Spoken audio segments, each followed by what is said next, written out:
రాష్ట్రంలో సర్పంచ్ ఎన్నికల కోసం సర్వం సిద్ధమవడం జరుగుతుంది. తెలంగాణ రాష్ట్ర ఎన్నికల కమిషన్ ఇందుకోసం కావలసిన సామాగ్రి సమకూర్చడం జరుగుతుంది. ఇందులో ముఖ్యమైనటువంటి బ్యాలెట్ బాక్సులు, బ్యాలెట్ పేపర్లను తెలంగాణ ఎన్నికల సంఘం సిద్ధం చేస్తుంది. ఇతర రాష్ట్రాల నుంచి 70,000 బ్యాలెట్ బాక్సులను తెలంగాణ రాష్ట్రానికి ఎన్నికల కమిషన్ సిద్ధం చేయడం జరిగింది. ఇందులో ముఖ్యంగా బ్యాలెట్ పేపర్ల ముద్రణ కూడా స్టార్ట్ చేసింది. తెలంగాణలో మొత్తం 12,715 గ్రామ పంచాయతీలుండగా గ్రామ స్థాయిలో 1,14,000 వార్డులు ఉన్నాయి. దీనికోసం తెలంగాణ ఎన్నికల కమిషన్ ముందుగానే బ్యాలెట్ పేపర్లు, బ్యాలెట్ బాక్సులను సిద్ధం చేయడం జరుగుతుంది. జనవరిలో ముగిసినటువంటి సర్పంచుల పదవి కాలం ఏడాది గలుస్తున్న సర్పంచ్ ఎన్నికలు జరగకపోవడంతో ఇప్పుడు జరగబోయే సర్పంచ్ ఎన్నికలపైన తెలంగాణ రాష్ట్రంలో ఆశావహులందరూ ఆతృతగా ఎదురు చూడడం జరుగుతోంది. అందులో భాగంగానే బ్యాలెట్ పేపర్ల ముద్రణ అనేది ముఖ్య పాత్ర పోషించనుంది.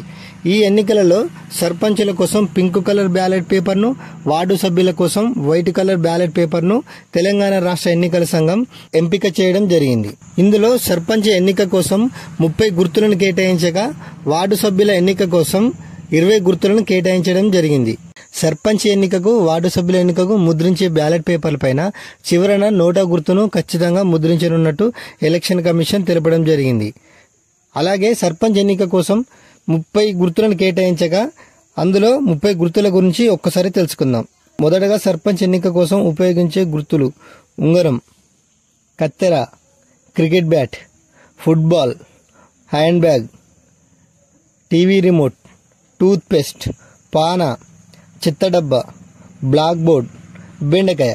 ఇలా సర్పంచ్ ఎన్నిక కోసం పింకు బ్యాలెట్ పేపర్ పైన ఇలాంటి 30 గుర్తులను ముద్రించనున్నారు. వార్డు సభ్యుల కోసం 20 గుర్తులను కేటాయించడం జరిగింది. వాటి గురించి ఒకసారి తెలుసుకుందాం.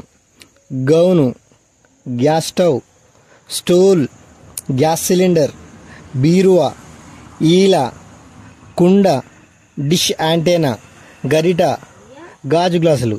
ఇలా 20 రకాలైనటువంటి గుర్తులను వార్డు సభ్యుల కోసం వైట్ బ్యాలెట్ పేపర్ పైన తెలంగాణ ఎన్నికల కమిషన్ బ్యాలెట్ పేపర్ను ముద్రించనుంది.